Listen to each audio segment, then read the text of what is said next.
행복의 비결. 하루는 어느 신도가 제게 이렇게 말했어요. 스님, 제가 지금껏 절에 다니면서 불전함에 돈을 수도 없이 넣어봤지만 아무 효과가 없더라고요. 만약에 10,000원을 넣어 100,000원이 돌아온다는 보장만 있으면 얼마든지 넣을 텐데 말이죠.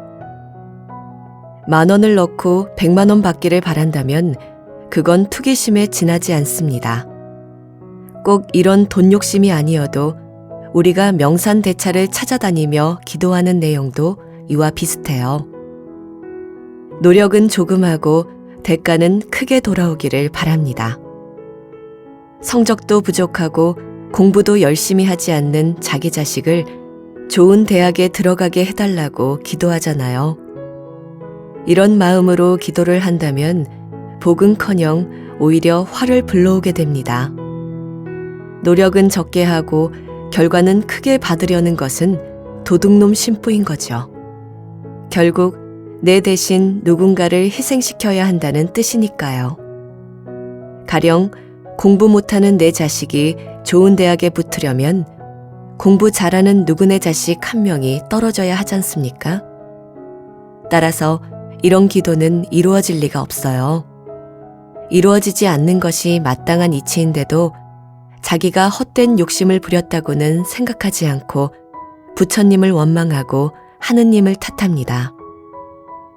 가만 보면 사람들은 자기 힘으로 쉽게 될 것 같지 않은 일들을 바랄 때 기도합니다. 그러다 보니 기도가 이루어지지 않을 확률이 높을 수밖에 없죠. 그래서 우리 삶은 즐거움보다 괴로움이 더 많은 거예요. 세상살이가 우리가 원하는 대로 이루어지면 좋겠지만 원하는 대로 다 이루어지지 않는 게 현실입니다. 원하면 다 이루어진다는 말은 환상이고 욕심일 뿐이에요. 이때 원하는 것에 매달려 울고불고 하면서 불행하게 살 것인가? 아니면 그런 가운데서도 행복하게 살 것인가? 이것은 선택의 문제입니다. 원하는 것이 이루어지지 않으면 인생이 괴로운가요? 반드시 그렇지는 않습니다. 다 이루어져야 한다는 생각을 갖고 있기 때문에 이루어지지 않을 때 괴롭지, 이런 생각이 없다면 이루어지면 좋고 안 이루어져도 그만이에요. 일은 내가 하지만 일이 이루어지는 것은 내가 의도한 대로 모두 되는 게 아니라 주변 상황과도 맞아떨어져야 합니다. 이 이치를 알면 원하는 것이 이루어지지 않더라도 크게 실망하지 않을 수 있습니다. 사람이 때론 실패도 하고 때론 좌절도 해야 굳건한 성장을 합니다. 식물도 계속 웃자라기만 하면 열매도 못 맺고 도중에 꺾이지 않습니까? 어떤 일이 이루어지든 이루어지지 않든 그 과정에서 이미 행복을 경험할 수 있습니다. 그런데 우리는 보통 내가 원하는 대로, 내가 하고 싶은 대로 되는 게 행복이고 자유라고 생각합니다. 하지만 세상 일은 내가 원한다고 다 되는 것은 아닙니다. 객관적인 상황이 그렇게 될 때도 있고 그렇게 되지 않을 때도 있습니다. 따라서 외적인 조건과 상황에 따라 행복하기도 하고 불행하기도 한 행복은 기껏해야 반쪽짜리에 불과합니다. 그런데도 자신이 원하는 대로 이루어지기만을 바라는 마음을 움켜쥐고 있으니까 당연히 불행하다고 느끼는 경우가 생기는 거예요. 어느 마을에 부지런한 농부가 살고 있었습니다. 일찌감치 내일 윗논에 농약을 쳐야겠다고 마음먹고 저녁 내내 만반의 준비를 했습니다. 그러나 비가 오는 날에는 농약을 못 치거든요. 그래서 농부는 부처님께 부탁을 좀 해야겠다고 생각하고 잠자기 전에 기도를 드렸어요. 부처님, 내일 농약 치려고 하니까 비 좀 안 오게 해주세요. 그런데 아침에 일어나니까 비가 부슬부슬 옵니다. 김이 새죠. 아니, 농약 좀 치겠다는데 날씨가 내내 맑다가 하필이면 오늘 비가 오나? 부처님께 기도해도 소용없네. 이렇게 불평합니다. 결국 농부는 기분이 나빠 술을 마십니다. 한참 뒤에 기분이 좀 풀어져서 마음을 고쳐먹습니다. 어차피 오는 비를 어떡하겠나. 비도 오니 내일 아침에는 아래밭에 고추 모종이나 옮겨 심어야겠다. 농부는 잠들기 전에 다시 한번 부처님께 기도를 드립니다. 부처님, 이왕 오는 비 계속 내리게 해주십시오. 그런데 아침에 일어나 보니 날씨가 화창하게 개었어요. 농부는 이제 성질이 팍 납니다. 도대체 이놈의 날씨가 청개구리인가? 이래라 하면 저러고 저래라 하면 이러고 이러면 어떻게 농사를 짓고 살겠나? 정말 농사 못 해먹겠네. 그러고는 또 술을 마십니다. 농사꾼이 이렇게 생각하면 농사를 망칩니다. 우리가 자식 때문에 못 살겠다. 남편 때문에 못 살겠다. 직장 상사 때문에 못 살겠다 하면서 남 탓, 환경 탓하는 것은 이런 농사꾼과 같아 자기 인생을 망칩니다.